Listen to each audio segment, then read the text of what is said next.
What is up, everybody? It is December 5th, 8 p.m. on the dot. All right, here we go. So, if you guys remember my phone video post from yesterday about this New Caledonia earthquake we had, and the massive aftershocks, especially the deep, deep ones, we're talking over 600 kilometers in depth. Some of these aftershocks, which lead me to believe that there will be more activity in this area.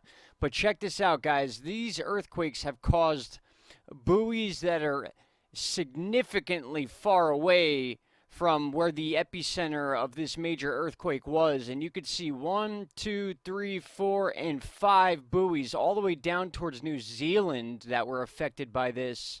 We're going to look at a live chart to show you the newest of these quakes and the aftershocks going on here. And we're going to do a little bit of a stat check refresh for us because just in 2018 alone, guys, we've seen some of the bigger earthquakes we've seen in years, and that's all over the Pacific Ring. If you're going to notice a trend here, all these major earthquakes we've had, including Alaska, and then this northern Alaska quake we had a while back, which was the biggest one to ever hit the north slope of that area.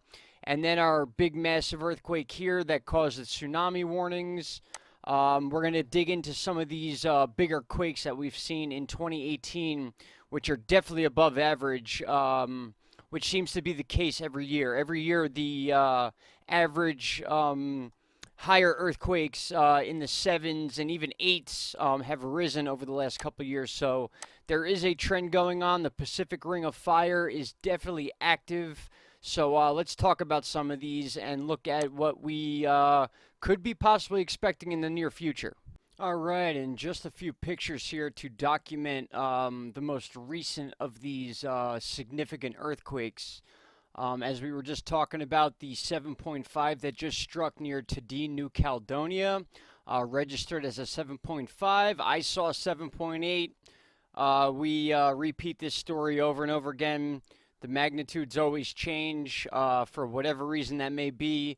Nonetheless, very shallow 10-kilometer deep quake, which is clearly the reason for all these aftershocks, and also the reason for those buoys we were just talking about. So that is one right on the fault line there. So when you see these big earthquakes hit the fault line, you can expect aftershocks to be almost as strong, sometimes even stronger than the initial quake. So there's a pattern going on here, and that's why I pulled up some of these photos. So once again, these are those buoys that were set off and currently still pulsing as we speak near Australia. And keep in mind, New Caledonia is right in this area. This is where that earthquake was, and then we showed that little 4.0 down by New Zealand here. Ended up setting off 5 of these buoys between the major quake itself and those aftershocks. So very, very interesting there. Again, it's very rare to see that many buoys going off at once. Maybe they're just finally doing their job for once. And then, of course, on October 30th, or November 30th, rather, we had the 7.0 Anchorage earthquake with the tsunami scare. What's interesting about this quake is that since this happened, we have had over 1,800, and yes, 1,800, that's 1,800 aftershocks. As you can see right here, this was the main quake that we are discussing in Anchorage that actually went down towards Anchorage. That's where the tsunami threat was. And then every one of these little dots you see have been earthquakes that have happened since then. And if you notice the pattern, the main quake was here. This pressure transfer is moving north into another part of Alaska that we talked about not too long ago, guys. Now, if I'm not mistaken, this was in January 23rd. We had a 7.9 to 8.2 earthquake near Kodiak, Alaska. Now, that one is interesting because that was right, I believe it was this one right here. Here we go. Yeah, 7.9 southeast of Kodiak, Alaska. This was on January 23rd. So yet another major earthquake within this year near Alaska.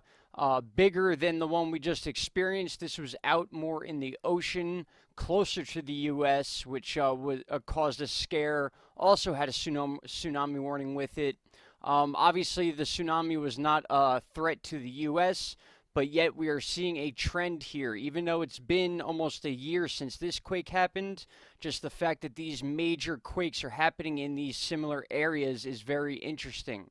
Now, we have another earthquake that happened in August. Now, if you guys remember that, the 6.4 Kakatovic earthquake, that was the largest ever on the northern slope. There was some confusion about that when we were talking about it at once. People were saying, well, it's not the strongest quake to hit the area, so why is it the most significant? Some quakes are different than others. So you may have a high magnitude quake that doesn't cause as much damage based on its depth, and then you can have a weaker quake that is shallow that causes all sorts of damage. So this quake was actually considered the largest ever on the northern slope, and that's still to this day. And the reason I'm tying this together is because between the Kodiak quake in January, the one we just had, the 7.0 in Anchorage, and then the movement that we're seeing of these other quakes that have bounced off this Anchorage quake are moving back up into that area where we saw the largest quake ever in that area, which was up right around in this area here, the northern part of Alaska. So again, the seismic activity going on lately has just been crazy, and it's all along the Ring of Fire. And for those of you that study this type of stuff and understand what the Ring of Fire is, it is where most, or 80% to 90% of our volcanoes and fault lines lay. And then you can include California in there with multiple fault lines just in California alone. So this is considered the Ring of Fire here, and this is that bend of Alaska right here with volcanoes that are just like as far as the eye can see. So major earthquake here, major earthquake up here, a second earthquake down here earlier in the year in January, almost a year ago now, and now we have the 8.0 earthquake we had. What day was that? Let me look at my list here, guys. Sorry. It was August 19th. We had an 8.2 earthquake in Fiji, which was 600 kilometers deep. That was unbelievable. That caused many aftershock earthquakes. Again, the studies are beginning to show that the deeper, stronger earthquakes tend to cause shallower, bigger earthquakes around that specific area. So there's definitely something going on the Ring of Fire, especially with the amount of 7.0 plus earthquakes we've had in the last year. Now, really quick, before I let you go, I want to go over a list with you guys of some of the significant earthquakes outside of Alaska and outside of these areas we just spoke about. Most of these links I will have posted for you so you could do your own research and look at these. But guys, 1,800 aftershocks after an earthquake is a big deal. And really quick, let's touch on the actual biggest earthquake to ever strike Alaska, which was in 1964. They call it the Great Alaskan Quake. This thing was registered as a 9.2. Think about that for a second. When we talk about the 8.0 earthquakes and the 7.5s and the amount of devastation they do, and even the 7.0 Anchorage, Alaska quake we just dealt with all the broken roads, and Sarah Palin posting photos all over the place of the area she lives in, all just destroyed. Picture a 9.2 hitting an area where you live. So Alaska is definitely prone to major earthquakes, and seeing the activity picking up in this area is causing a lot of concern for the west coast of the U.S. because that is where that fault line travels to.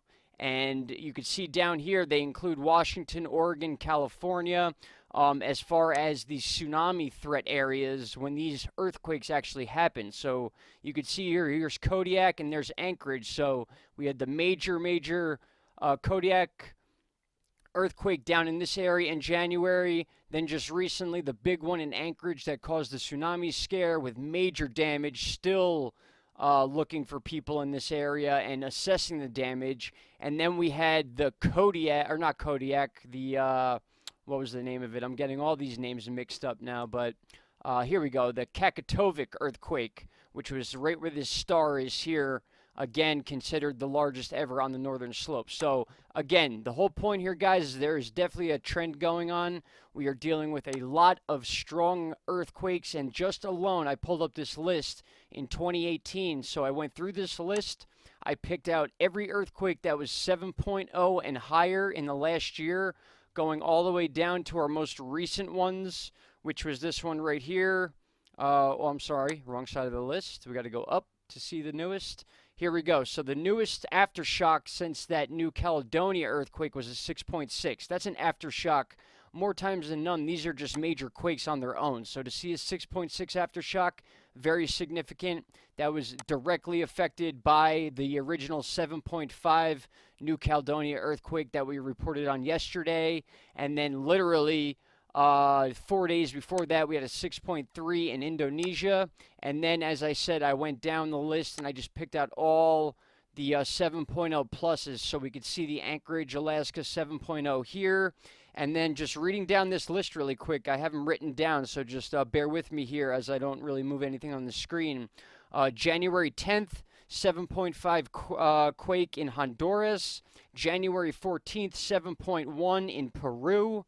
January 23rd, 7.9 to 8.2. That's the Kodiak, Alaskan quake we talked about, which is about a year old now, it'll be a year in January. February 16th, 7.2 in Mexico. February 25th, 7.5, Papua New Guinea.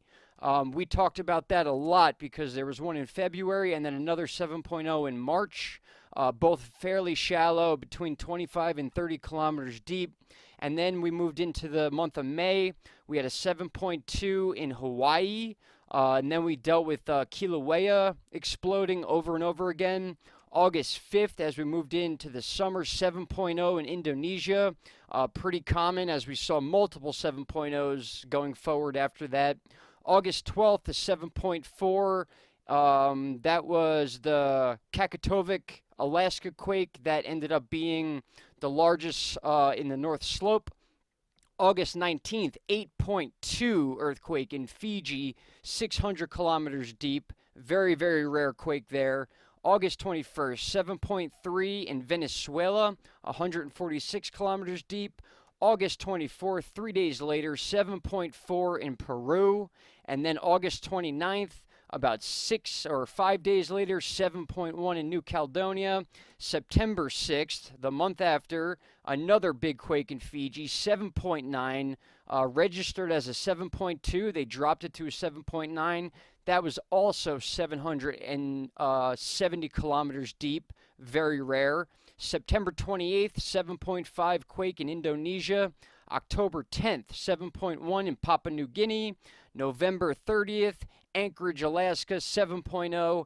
And then December 5th, 7.5 Tadine, New Caledonia, which we spoke about yesterday. So for those of you that just paid attention to that list, we are talking major upticks in numbers in these earthquakes. So I wanted to bring these pages to you. I'm going to link all these in the description box for those of you that follow the quakes. Again, I am not the quake expert on YouTube. As we all know, there are many channels on here that specifically dive into earthquakes, but I had enough info to make a video for you guys just to make some connections here and show you that Alaska is significantly a threat to the U.S. as far as the common earthquakes we've been having and the fact that they can directly affect the west coast of the U.S. with tsunamis. And we've been getting a lot of tsunami warnings with these earthquakes themselves. And not to mention, guys, that just because Alaska is close to the U.S., that does not mean it's the only threat. So before I let you go, I just want to remind you of something here. The strong quakes in the New Caledonia area, as we could see here, this was the 8.0 Fiji quake. This was the 7.5 Caledonia quake, New Caledonia quake.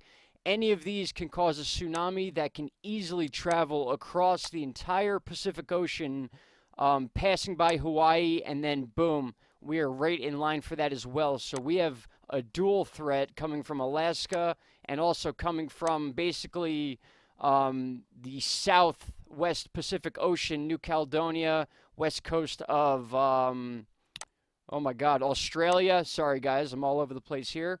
and then Fiji itself. So I would say Fiji is the biggest threat, as there's no land interaction until you get to Hawaii before a possible wave would hit the west coast of the U.S. And then, not to mention, before I let you go, California itself and our little stepstone fault line here. It's just a matter of time before there's a pressure transfer down in this area that's going to cause something to happen here that is going to affect our coasts and finally wake some people up to the seriousness of the seismic activity going on lately in the globe. So, all right, guys, with that said, that is the video for today. I will have an update on the winter storm that is currently going on and will continue to go on in the southeastern states. In fact, I have one picture pulled up for you here. If you can make out the states here, this is New York, Pennsylvania, and then as we move down to West Virginia, and then North Carolina. Snow. Look at this, guys. Snow, snow, snow, snow, snow. And again, this is expected to push off into the Atlantic just before it would get hooked up into the Northeast. So even though you see the spotty storm areas in the upper areas of New York and then obviously to the east of the Great Lakes, lake effect snow, this is more going to be a southern state issue. It's going to move out to the Atlantic, but then again, we have another system moving in that is showing signs of completely taking over the Northeast as far as a nor'easter situation. So, all right, guys, that's enough for tonight. Thank you so much for paying attention. We really appreciate it. Hopefully, you guys can check out these links and get an idea of what's going on out in the Pacific Ring of Fire. And it's very important to keep an eye on these things because they do not talk about this much on the news. They will talk about the quake briefly, but they will not talk about the after effects or what to expect after that quake of that size happens. So, all right, guys, that's all I got for you for tonight. Tomorrow is another day. I hope everyone had a great night and rest of your evening. Take care. We will talk tomorrow. Bye-bye. And sorry, guys, one more thing I wanted to do that I forgot to mention before. I wanted to give a shout out to Mike Morales and Jim Lee. They do a combined podcast, both very good weather analysis here on YouTube. Apparently, during one of their podcasts, my channel had come up in their conversation, and from some of the comments I've been reading, they had nothing but nice things to say about our channel. So I just wanted to personally thank both of them. I've watched their videos. I've been inspired by their videos, and I just thought it was really great to hear that they actually recognized our channel and talked about it for a while during one of their podcasts. So shout out to Jim Lee and Mike Morales. Really appreciate that, guys. And anytime you want to get together and have a chat, maybe discuss weather, maybe do a combination video, I'm all up for that. So anything to expand the channel and to expand information for all of you. So once again, guys, have a great night, and we will be in touch. Take care. Bye-bye.